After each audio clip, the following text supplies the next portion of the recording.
이번 마이아트 옥션에 아주 흥미롭고 중요한 그림들이 많이 나왔습니다만 아마 많은 분들의 관심을 가지시는 그림이 이 세 점이 아닌가 싶습니다. 이 그림은 그동안 일본에서 전해져 왔고요. 한 30년 전 흑백 도록으로 국내에 알려졌고요. 그때는 사인 풍속화라는 이름으로 소개가 되었습니다. 이 세 점의 그림은 각각 그림 속에 장소가 어디인가 하는 것이 이제 파악이 되고 있는데요. 조선 후기의 군영이죠. 병사들이 근무하던 북일령, 남소영 두 곳이 있고요. 나머지 한 곳은 이제 여러분들이 잘 아시는 세금정을 그린 그림까지 이 세 점이 한 세트로 제작이 되었습니다. 이 세 점의 그림은 각각의 현장에서 이루어진 회합 장면, 모임의 장면, 또 행사 장면을 그린 것인데요. 이런 그림들은 이제 우리 조선 초기 개회도의 전통을 잇고 있고요. 그러니까 쉽게 말씀드리면 이 카메라가 없던 조선 후기에 어떤 기념적인 장면들을 촬영한 사진의 기능을 했던 그림이다. 이렇게 말씀드릴 수가 있겠고요. 이 그림은 조선 후기에 그려진 걸로 추정이 되지만요. 이 참석자들이 누구인지 그리고 이분들이 무슨 취지로 모임을 가졌는지 하는 것은 남아있는 기록이 없어서 우리가 전혀 알 수가 없습니다. 그래서 이 그림을 연구하는데 굉장히 어려움이 많다고 할 수가 있겠고요. 고려대학교 박물관에도 이와 유사한 그림이 두 점이 소장이 되어 있습니다. 북일령도와 남소영도라는 그림인데요. 이 두 그림은 이 유현재 소장, 지금 보시는 이 그림과 구도와 어떤 형태, 채색 이런 것들이 아주 흡사합니다. 그래서 어느 한 본을 보고 모사한 것이 아닌가 뭐 이렇게 추측하기도 하고요. 고려대학교 그림은 그동안 많이 알려져 있고요. 또 김홍도의 그림으로 이렇게 이제 소개가 된 바가 있습니다. 이 고려대학교 박물관에 없는 한 점이 유현재 소장본에 들어 있습니다. 마지막으로 보실 세금정도라는 그림인데요. 그래서 이 그림이 원래 이 세 점이 한 세트로 제작이 되었구나 하는 걸 우리가 짐작할 수 있고요. 또 세 점보다 더 많았을 가능성도 있다고 보아야겠죠. 보시는 이 그림은 북일령도라는 그림인데요. 북일령이라고 하는 병령은 지금은 남아있지 않죠. 경희궁 북쪽 문 바깥, 지금 사직동 근처라고 합니다. 거기에 있었던 병령이고요. 그것을 그린 것인데 보시면 이제 이 부분이 북일령에 해당이 되고요. 아래쪽에 이제 사람들이 모여서 활을 쏘는 아마 활쏘기 행사를 한 것 같습니다. 근데 사실은 중요한 게 이 활 쏘는 장면이거든요. 이걸 이제 그림 가득 채워서 그려야 되는데 이 활터가 보통 활터가 아니고 북일령이라고 하는 그 옆에 있는 활터라는 것을 암시하기 위해서 건물을 배경에 그리고 이 아래쪽 사람들을 그린 모습을 보면 활을 쏘고 있고 그 옆에서 바라보고 있고 앉아서 휴식을 취하고 있고 대화를 나누는 모습들이 아주 자연스럽고 구체적으로 묘사가 되어 있고요. 실물을 보시면 정말 그 1mm, 2mm 정도의 그 붓끝의 선묘로 아주 탄력 있게 인물들을 묘사한 특징을 볼 수가 있습니다. 저 뒤쪽에 이제 관역이 보이고요. 그 옆에서 이제 명중 여부를 알려주는 북 치는 사람까지 그려 넣어가지고 현장의 모습들을 아주 빠짐없이 그렸습니다. 그래서 이렇게 인물을 아주 섬세하게 그리는 이런 묘사, 또 이 배경 산수도 아주 그 실경다운 그런 분위기를 아주 잘 반영을 하고 있습니다. 뒤쪽도 하나의 실경산수화라고 말할 수 있을 만큼 실물의 경물들을 아주 그 친근감 있게 묘사를 했습니다. 이 점과 선이 같이 이제 어우러지고 채색이 더해지고 나무와 산의 언덕의 어떤 그 분위기를 잘 묘사했는데요. 이런 필치가 김홍도의 어떤 화풍을 굉장히 강하게 보여주고 있습니다. 그래서 이 사람을 그린 이 묘사 부분과 산수를 처리한 이런 묘법을 보면은 김홍도의 어떤 화풍의 영향이 굉장히 강하게 반영이 되어 있고, 그래서 이 그림은 우리가 김홍도 화풍의 범주에 포함시킬 수 있는 작품이라고 이야기할 수가 있겠습니다. 이 그림은 남소영도라는 그림입니다. 이 남소영은 굉장히 규모가 컸던 병영입니다. 194칸이라고 할 정도. 그중 이제 일부고요. 이 누정 안에서 이제 모임이 진행이 되고 있습니다. 이 남소영은 장충단 근처에 있었다고 해서 지금 장충동 아마 그 일부에 위치했던 곳으로 보고 있고요. 제가 현장에 한번 가보니까 도저히 이 그림의 흔적은 찾을 수가 없습니다. 그런 풍경 안에 250년 전 이제 이런 행사가 진행이 되고 있습니다. 건물 안에 사람들이 많이 들어가 있죠. 아마 규모가 아주 크던 행사 장면인 것 같습니다. 제가 세보니까 이 메인 공간 안에 한 50명 정도 들어가 있습니다.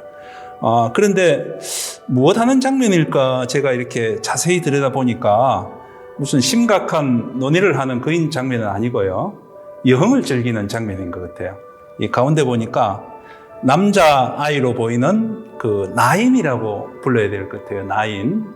나인은 원래 궁중에 근무하는 여성들인데 당시에는 이 남자아이들을 이제 이런 노래도 부르게 하고 무슨 공연을 펼치게 하는 그런 여흥 문화가 있었던 것 같습니다. 그래서 여기 자세히 보시면 남자아이 하나가 서서 아마 창을 부르는 그런 장면이 아닌가 싶습니다. 그래서 주위 사람들이 이걸 바라보고 이제 감상하고 즐기고 휴식을 취하는 장면이죠. 그러니까 이날의 목적은 어떤 큰 중요한 의사결정이 있었던 것이 아니고 이렇게 여흥을 즐기기 위한 친목 도모를 위한 장면이 아니었을까 생각이 들고요. 저렇게 많이 갓쓰고 도포 입은 분들은 누굴까요? 저분들은 누굴까요? 제가 보니까 북일령 또 남소영 병영과 관련된 건물에 모였습니다. 그래서 저분들이 과거에 젊은 시절에 병영에서 근무했던 전직 무관들이 아닐까 이렇게 추정이 되고요.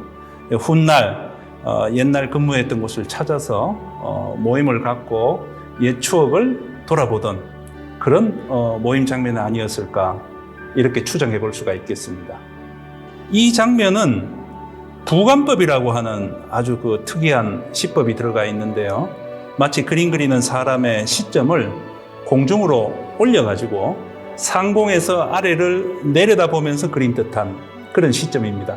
요즘으로 말하면 그 드론을 띄워가지고 드론이 잡아내는 장면을 화가가 그리는 듯한 드론 시점이라고 할까요? 지금과 비교해 보면. 그래서 이 문 너머로 보이지 않는 마당이 보이고요. 안쪽 사람들 장면까지 보이고요. 집 너머에 보이지 않는 뒤쪽에서 또 휴식 취하는 사람들의 모습까지 다 잡아내는 거죠. 그래서 보이는 곳을 아주 그 구석구석 다 빠뜨리지 않고 그려내는 아주 지혜로운 하나의 시법, 그런 시방식으로 그린 작품이다 이렇게 볼 수 있죠. 지금 보시는 것은 세검정도입니다. 여러분들 잘 아시는 세검정을 250년 전에 그린 풍경인데요. 지금 종로구 신영동에 위치하고 있고요. 이 세검정은 조선 초기에 실록을 만들고 나서 실록을 기록했던 그 문서들의 먹물을 씻었던 곳이라고 합니다. 세초연이 이루어졌던 현장이고요. 그 다음에 차이람이라고 해서 저기에 보이는 큰 바위들에 이제 천막을 치고서 많은 연회, 모임, 그런 여러 가지 행사가 진행되었던 아주 유명한 문화공간이었습니다. 이쪽을 보시면 풀 한 폭이 없는 너럭 바위를 묘사를 했고요. 왼쪽은 잡목이 무성한 그 숲을 그렸는데 여기도 보시면 그 바위의 질감, 땅에 먹으로 점을 찍은 부분, 또 준법, 나무줄기, 채색 이런 것들이 정말 질서정연하게 아주 그 현장의 그 느낌을 섬세하게 잘 살려서 묘사를 했습니다. 저런 화법이 이제 김홍도 그림에서 우리가 좀 찾을 수가 있고요. 그래서 김홍도 그림풍이 아주 완연하게 반영이 되어 있는 그림입니다. 그리고 누정 안에도 지금 빼곡히 사람들이 모여 앉아 있고요. 또 이 물가에 나온 사람, 이 뒤쪽에도 또 뭔가 큰 또 무슨 놀이가 이루어지고 있는 것 같아요. 아주 그 인물 묘사의 역량이 아주 뛰어난 화가이고요. 이 배경을 그린 산수 묘사도 이 산수와의 아주 역량이 있는 화가의 필치고요. 또 사람을 그린 저 인물 묘사도 아주 붓끝에 그 탄력 있는 선묘들이 아주 그 장면을 있는 그대로 사실적으로 밀도감 있게 그려내고 있습니다. 그래서 실경산수화로서의 면모와 또 풍속화적인 요소가 잘 이렇게 절충하고 결합이 되어 있는 아주 자연스럽게 잘 묘출된 그림으로 우리가 볼 수가 있겠습니다. 250년 전에 그렸을 이 그림의 현장을 제가 최근에 한번 가보니까 남아있는 곳도 있지만 대부분 주택가가 들어서고 이 풍경이 많이 훼손이 되어 있더라고요. 그래서 이 그림은 우리가 다시는 돌아갈 수 없는 옛 풍경을 그대로 간직해서 오늘날 우리에게 보여주고 있는 것이죠. 그래서 뭐 사람도 간 곳 없고 세월 속의 풍경도 바뀌었지만 이 그림 하나만은 옛날 이분들의 어떤 그 고상한 또 그런 모임의 아취를 우리에게 아주 10분 보여주는 작품이라서 더욱 소중하게 우리에게 다가오는 것이죠. 여러분 이제 세 점을 간략히 보셨는데 여러분들 궁금하신 것은 이제 이 그림을 그린 화가가 누구인가 하는 것 궁금하실 텐데요. 옛날 분들 이 유현재 소장품을 이제 만들 때 이 그림은 김홍도의 그림이다라고 해서 종이에 서서 이름도 이제 붙여놓은 걸 볼 수가 있죠. 제 추측으로는 아마 김홍도가 이 그림 속 행사에 참여했던 분들의 주문을 받았던 것 같아요. 행사 기록화를 그려달라 그래서 한 번을 그렸을 거고요. 근데 이 행사에 참여했던 다른 분들도 그 그림을 보고 하나를 가지고 싶다 해서 아마 또 주문을 했을 가능성이 있습니다. 그래서 이런 그림들이 이제 김홍도에게 주문이 쏟아지니까 아마 혼자서 다 소화를 못했을 거예요. 그러니까 주위에 있는 실력 있는 화가들이 김홍도의 풍으로 여러 주문들에 대응해서 그림을 그렸을 수가 있고요. 그래서 이제 한 250년 지나다 보니까 원본의 그림과 또 같이 그려진 그림들이 이제 좀 이렇게 혼재될 수가 있는 것이죠. 예, 그래서 이런 그림들이 많이 남아있지가 않습니다. 그래서 어느 것이 김홍도의 그림인가를 우리가 판단하는 것은 시간도 많이 걸리고요. 또 기록도 찾아야 되고요. 또 여러 가지 이제 문헌들을 또 확인하고 또 다른 그림들이 나타날 가능성도 좀 기다려야 되고요. 예, 그런 작업들이 이제 시간이 많이 소요가 되는 것이죠. 지금 보신 세 점의 그림은 김홍도의 화풍을 간직하고 있다는 것 아주 중요하고요. 또 실경산수화의 또 새로운 면모 볼 수가 있고요. 또 풍속적인 요소와 실경산수화의 어떤 접목 그런 연계된 화풍으로서 또 우리가 주의 깊게 볼 수 있는 의미가 있다고 생각이 됩니다. 그래서 지금은 잊혀졌던 그 옛날의 명소에서 이름 모를 분들이 모임을 갖고 남긴 이 기록화 하나가 250년이 지난 오늘날 우리에게 우리 옛 그림과 우리 선조들의 삶을 돌아보면서 우리에게 주는 많은 시사점을 우리가 느끼고 또 경험할 수 있는 기회가 될 것이라고 생각이 됩니다.